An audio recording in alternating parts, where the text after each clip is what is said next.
Effects. Bien qu'After Effects, c'est pas un logiciel pour faire du montage vidéo, on recommanderait plutôt Premiere, Final Cut, Avid, mais After Effects propose quand même un certain nombre de fonctions intéressantes pour découper le vidéo. Alors on y va. Donc on va faire un fichier, importer, importer fichier, et je vais aller chercher donc mon petit Wave, qui est un son, qui pourrait être un MP3, AIFF, donc à peu près la majorité des formats sonores vont être supportés. Mon film, donc mon métrage vidéo, qui est un MOV, qui pourrait être un AVI, qui pourrait être un MP4, aucun problème. Et un JPEG pour mettre en arrière-plan. J'importe ça comme métrage parce que je n'ai pas encore déterminé de la taille de ma composition. Donc je vais cliquer sur chacun des métrages pour les analyser. Donc lorsque je double-clique sur un métrage, dans la fenêtre de droite, j'ai mon métrage qui est mis en isolement, donc que je peux écouter ici. Alors ici, le son, par exemple, je ne l'entends pas quand je passe ma tête de lecture de gauche à droite. After Effects se protège en quelque sorte, parce que sinon, ça serait trop lourd pour lui de jouer le son en temps réel. Donc pour vraiment l'entendre, il faut que j'enfonce la touche Commande et Alt. D'accord? Ou que je fasse un prévisualisation RAM en enfonçant là-dessus. Ce que je ne ferai pas parce que ça serait lourd. Donc, j'ai mon son qui est là, je l'entends. Ensuite, mon métrage vidéo, lorsque je double-clique sur mon métrage vidéo, qu'est-ce que j'ai ici? J'ai mon métrage vidéo isolé. D'accord? Donc là, par exemple, je peux peser sur la barre d'espacement pour faire circuler ma tête de lecture, pour voir un peu qu'est-ce qui se passe, ou faire une prévisualisation RAM pour le voir en temps réel. Bon, tout de suite, je vois que c'est un petit peu lent ici. OK? Parce que c'est un métrage à haute résolution. Donc, ce que je vais faire, c'est que je vais juste montrer un truc très très simple ici. C'est que avant de mettre la vidéo sur la composition, donc avant de le mettre dans une composition, je peux en faire le travail un peu. C'est-à-dire que je peux déterminer son point d'entrée. Donc, par exemple, je vais mettre ça ici, point d'entrée. Donc, ça ici, cette petite parenthèse ici, c'est pour définir le point d'entrée de mon vidéo. Donc, pour dire où est-ce que la vidéo va commencer. Dans le fond, c'est que je le coupe ici. OK? Et ensuite, admettons que je veux définir son point de sortie. Tiens, je vais aller un petit peu plus loin ici. Admettons que je m'en viens ici. OK. Tiens, je vais définir le point de sortie ici pour pas que ça soit trop lourd. Donc, cette deuxième petit crochet, en quelque sorte, va définir mon point de sortie. Donc là, je viens d'élaguer mon vidéo, en quelque sorte. Je viens de le découper. J'ai pris une vidéo qui durait 1 minute, puis je l'ai découpé à 20 secondes. OK? D'accord. Une deuxième chose que je peux analyser, c'est que mon vidéo ici, voilà, il est à 1920 par 1080, donc c'est du Full HD. Okay, donc c'est ça le truc. Ça a été filmé en Full HD exprès. Donc, parce que pour mon écran vert ici, je voulais avoir assez de métrage pour rentrer à l'intérieur d'un 720p. Donc, je vais découper ça tantôt là, en le plaçant sur ma scène, qui fera 720p, donc qui sera plus petite, donc qui va contenir l'ensemble de mon vidéo. OK. Le JPEG, qu'est-ce que j'ai à dire là-dessus? Bien, je le regarde, je l'analyse, je vois qu'est-ce qui se passe, puis je vois qu'il est grand, donc il va pouvoir rentrer au complet sur ma scène. OK, alors maintenant, qu'est-ce que je vais faire? C'est que je vais me créer une nouvelle composition, ici, donc je vais l'appeler film, OK, par exemple, et donc au niveau de la largeur, donc je peux aller me chercher un 720p, OK, 720p ici, 720, et puis, donc ce que je vois, c'est que mon vidéo est à 23.90, donc je peux aller juste manipuler ça ici, comme ça ici, pour synchroniser ma nouvelle composition avec, avec mon métrage principal. OK? Donc, je vais y aller ici, puis mon vidéo durait 20 secondes. Donc, je vais mettre 20 secondes au niveau de la durée ici. Il sera toujours temps de changer par la suite. D'accord? Donc, j'y vais, je fais OK. Alors, ça me fait une nouvelle composition.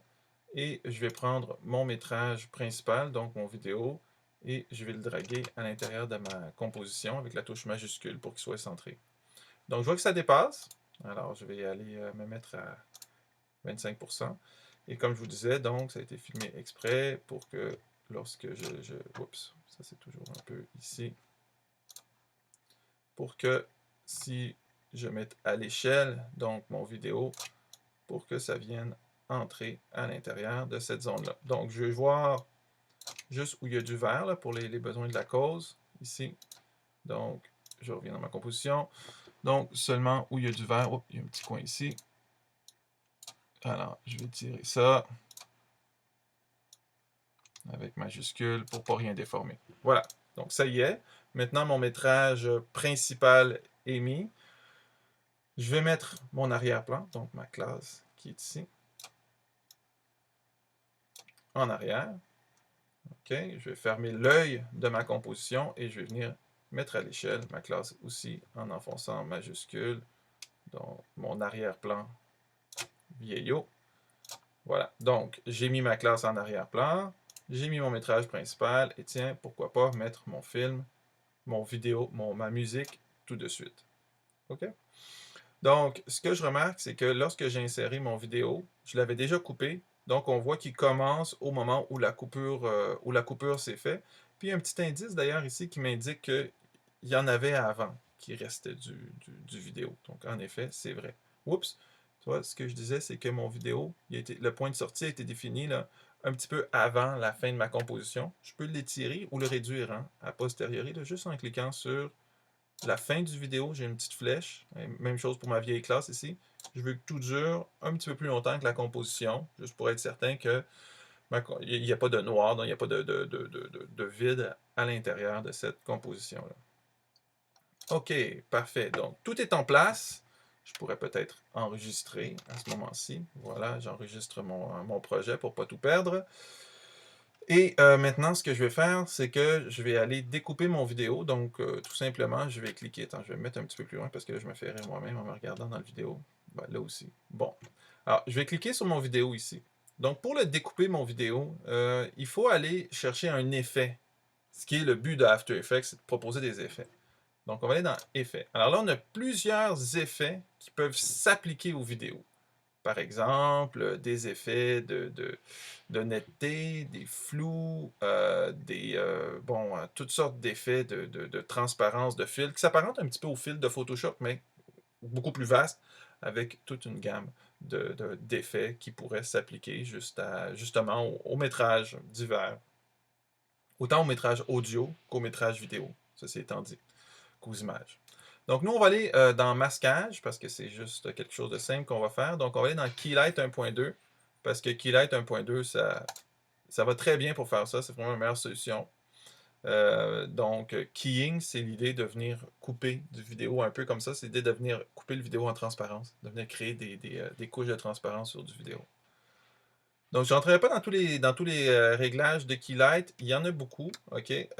Juste pour dire que, très simplement, OK, ici, là, dans Screen Color, on peut aller cliquer sur la pipette et on a juste à cliquer sur l'arrière-plan du vidéo. C'est vraiment simple comme ça. Et puis, la majorité du temps, ça fait très bien, le travail, juste en cliquant une fois. Ceci étant dit, là, mon green n'était pas très bon.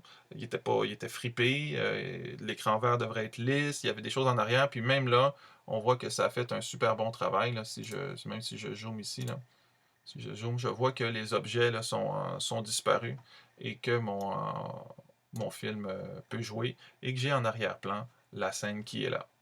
OK? Donc ça, c'est une chose au niveau du keying. Les autres réglages, vous pouvez vous amuser. Le screen gain ici va venir aller à 100%, donc, ou à plus qu'à 100%, va venir aller faire disparaître plus ou moins. Donc des fois, il y a des petits réglages à faire dans le screen gain. Je vais le laisser à 100 parce que c'était parfait. Mais des fois, il y a des petits réglages à aller effectuer. Donc avec le screen gain, là, c'est pas mal là où est-ce qu'on va aller balancer le vidéo pour que ça soit plus ou moins transparent. Mais faites attention pour ne pas aller chercher à l'intérieur de votre sujet. Bon. Ensuite, ma vieille classe, j'avais rien à faire là-dessus, donc ça allait. Oui, ce que je voulais voir ici, c'était que lorsque je passe mon curseur de gauche à droite, vous avez remarqué, j'entends pas d'audio. OK? Ici, là. Pourtant, il y en a. Pour l'entendre, il faut que j'enfonce les touches Commande et Alt. Ou que je fasse une prévisualisation RAM. Là, j'entendrai mon audio. Alors là, ça va pas très bien parce que j'entends mon audio en même temps que j'entends ma musique. Moi, je ne voudrais entendre, j'entends l'audio de mon métrage en même temps que j'entends la musique en arrière. Donc, ce que je voudrais, ça serait de n'entendre que la musique, par exemple. Alors, c'est très simple. Ce que je ferais, c'est que, voyez-vous ici, là, on a un petit signe audio. Lorsque je l'enfonce comme ça, ce que ça fait, c'est que ça enlève l'audio de ce métrage-là. Puis d'ailleurs, on le voit là, on a un audio qui est ici. OK, puis on peut même voir les signaux. Donc lorsque j'ai cliqué là-dessus, j'ai enlevé les signaux. Lorsque je clique là-dessus, je remets les signaux. OK, donc ça coupe l'audio pour ça ici, pour le métrage vidéo. Maintenant, je n'entends que la musique. OK. Il est possible de faire des effets d'enveloppe pour minimiser, par exemple, le son. Alors, très brièvement ici, là, si je clique sur mon métrage audio et que je m'en vais dans mes effets, je vais aller à audio. Ce que j'ai, c'est que j'ai un mixeur stéréo. Le mixeur stéréo, lui, ce qu'il va me permettre de faire, c'est qu'il va me permettre de mettre sur une piste audio, par exemple, des images clés. Alors, mettons que je me situe au début, ici. Je pourrais aller mettre une enveloppe sur la gauche et sur la droite. Mettons que je me fais une image clé à 0. De la même manière que les autres effets, je mets mon curseur un petit peu plus loin, par exemple à 2 secondes, et je m'en viens tout simplement dans mes effets, à mixeur stéréo, me rajouter une autre image clé que je pourrais à ce moment-ci mettre, par exemple, à 100%. Ici. OK. Alors là, ce que ça va faire, c'est que ça va faire une petite enveloppe, donc un effet de fade-in audio. Donc, effet, mixeur, stéréo. Bon. Par la suite, dans les autres effets, qu'est-ce que je pourrais faire ici? Ça serait d'aller, par exemple, harmoniser, bien que les tons sont pas mal corrects. Je pourrais aller prendre mon métrage vidéo ici et ajouter d'autres effets. Pour le moment, j'ai Keylight dans ma stack d'effets. Alors, je pourrais rajouter un autre effet pour aller harmoniser avec l'arrière-plan. Par exemple, je pourrais aller dans les esthétiques et aller jouer avec une détection des contours, un flou artistique. Je peux aller travailler avec ce type d'effet-là ici pour aller travailler avec ça. Il y en a plusieurs que je pourrais aller chercher. Par exemple, il y a un petit threshold ici pour aller chercher un effet de vieux noir et blanc ici, threshold, n'est-ce pas? Donc, ça me ferait un effet un peu fantastique de noir et blanc qui contrasterait avec l'arrière-plan. Il y a plusieurs autres effets dans After Effects de couleurs aussi qu'on peut aller chercher. Donc, c'est à explorer tout ça. Voilà, donc c'était ça pour la base du contrôle vidéo dans After Effects et des effets. Alors, voilà.